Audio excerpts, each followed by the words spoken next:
بسم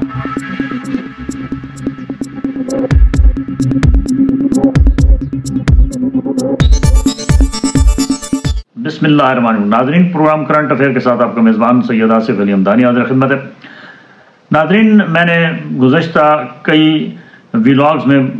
بتایا تھا کہ جو الیکشن آنے والے ہیں اس میں تحریک انصاف اور بلہ نہیں ہوگا، اور اس طرف تیزی سے پیش قدمی ہو رہی ہے. شیر افضل مروت جو ایک سابق ریٹائرڈ جج بھی ہیں اور سپریم کورٹ کے بڑے سینئر وکیل ہیں، انہوں نے بڑی دیدہ دلیری کے ساتھ پی ٹی آئی کو متحرک کرنے کے لیے انہوں نے باقاعدہ جو ہے وہ کنونشن کی ہے، اور جو پبلک سوئی ہوئی تھی اس کو جگانے میں کے پی کے میں ان کا بڑا رول ہے. ان کو آج لوور دیر کے علاقہ چکدرہ سے وہ جلسہ کرنے وہاں گئے، اور وہاں مقامی پولیس کے کچھ لوگوں نے اور کچھ سول کپڑوں میں لوگ تھے وہ ان کو اٹھا کے لے گئے اور نامعلوم مقام پر منتقل کر دیا ہے. جیسے بہت سارے پہلے بھی پی ٹی آئی کے رہنما جو ہیں وہ نامعلوم مقام پہ پہلے منتقل کیا جاتا ہے، پھر کورٹ کی طلبی پہ ان لوگوں کو جو ہے وہ جب وہ جیل میں ایک دفعہ چلے جاتے ہیں تو پھر ان کے اوپر مختلف تھانوں کے اندر ملک بھر کے اندر وہ درجنوں کیا سینکڑوں کی تعداد میں کیس رجسٹرڈ ہو جاتے ہیں، اور ایک سے ان کی ضمانت ہوتی ہے تو دوسرے میں پھنس جاتے ہیں، دوسرے کی سے ہوتی ہے تو تیسرے میں پھنس جاتے ہیں. اب کیونکہ وکیلوں کے گرد بھی گہرا تنگ ہو چکا ہے، کیونکہ یہ وکیل جو ہیں یہ عمران خان کی بقا کی جنگ لڑ رہے ہیں اور یہ عمران خان کو انصاف دلانے کے لیے میدان میں نکلے ہیں. تو اب یہ کیونکہ تحریک انصاف کی ابھی جو انٹر پارٹی الیکشن ہوئی ہیں اس میں بھی وکلاء کی بڑی تعداد جو ہے وہ شامل ہوئی ہے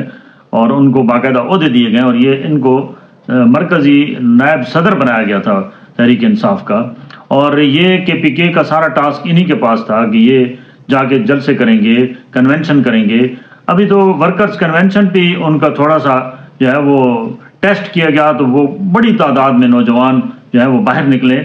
اور کے پی کے میں ویسے مقبول ترین جو جماعت ہے وہ تحریک انصاف ہے، اور نو ڈاؤٹ کہ عمران خان کے نام پہ لوگ ہر جگہ جمع ہو جاتے ہیں. لیکن میں نے پہلے بتایا تھا کہ تحریک انصاف کو نہ سپیس دی جائے گی، اور یہ جو ایس اکبر بابر نے چیلنج کیا ہے انٹر پارٹی الیکشن کو، تو یہ بھی اگلے چند روز میں آپ دیکھیں گے کہ الیکشن کمیشن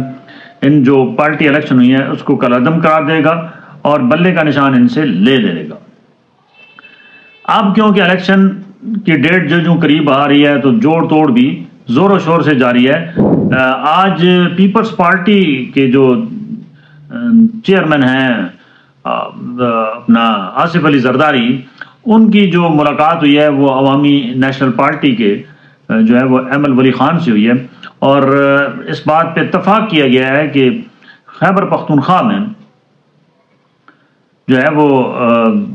عوامی نیشنل پارٹی یعنی اے این پی اور پیپلز پارٹی سیٹ ایڈجسٹمنٹ کرے گی. اس سے پہلے مولانا فضل الرحمان صاحب نے جو ہے وہ اپنا وہ بڑے تیز دور اندیش قسم کے جو ہے وہ قداور شخصیت ہیں، انہوں نے بڑے طریقے سے، کیونکہ انہوں نے نواز شریف کی جنگ بہت زور و شور سے 3.5 سال لڑی، اور وہ عمران خان کو گرانے میں ان کا بہت بڑا کردار تھا، کیونکہ مولانا فضل الرحمان عمران خان کو تسلیم ہی نہیں کرتے تھے شروع دن سے، اور انہوں نے جو ہے وہ جب تک عمران خان کی حکومت رہی وہ جلسے وہ عمران حکومت کے خلاف ریلیاں نکالتے رہے،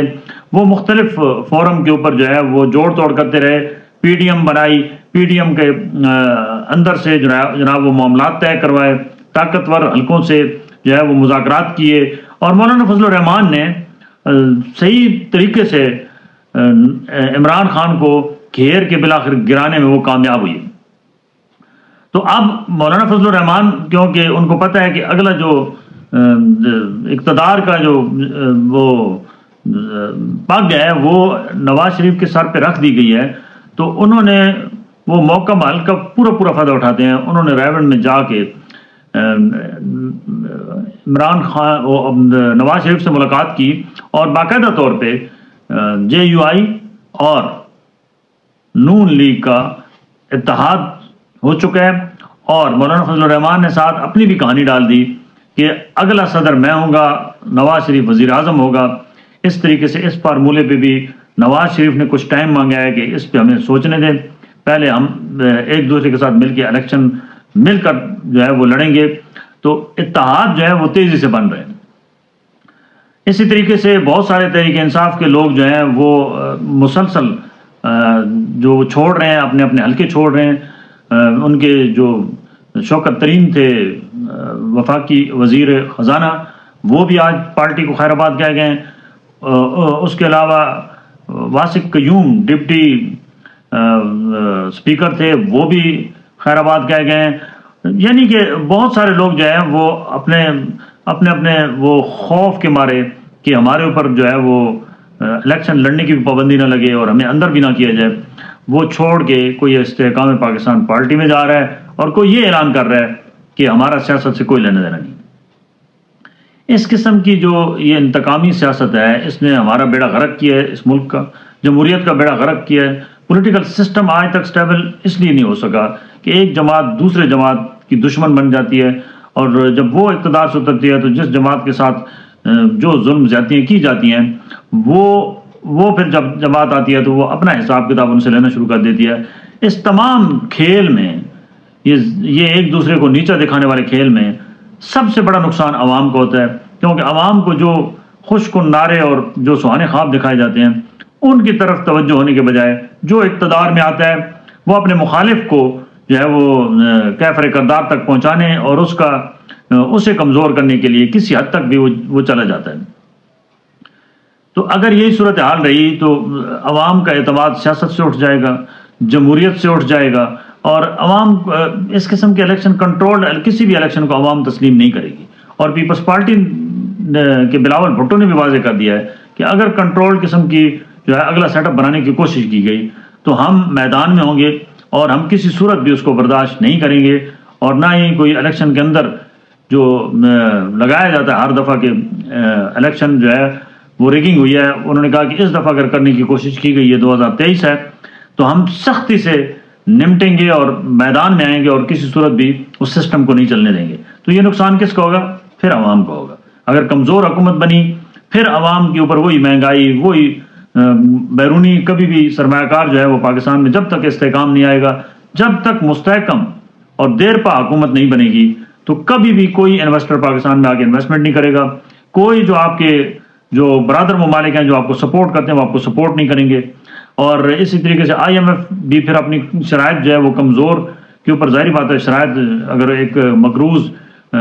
بندہ کمزور ہو تو اس کے اوپر قرض والے کی جو ہے وہ شرائط سخت ہوتی ہیں، اگر وہ دوبارہ وہاں سے قرض لے کر آگے چلنے کی کوشش کرتا ہے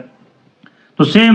IMF کو پتہ ہے کہ یہاں استحکام آنا کوئی نہیں ہے، لہٰذا جتنا عوام کا ان سے نچوڑ نکلوایا جاتا ہے ان کا نکالیں۔ ابھی گیس کے بل جو لوگوں کو آ رہے ہیں، لوگ سر پکڑ کے بیٹھے ہوئے ہیں کہ ان کے ساتھ کیا ہو رہا ہے، اور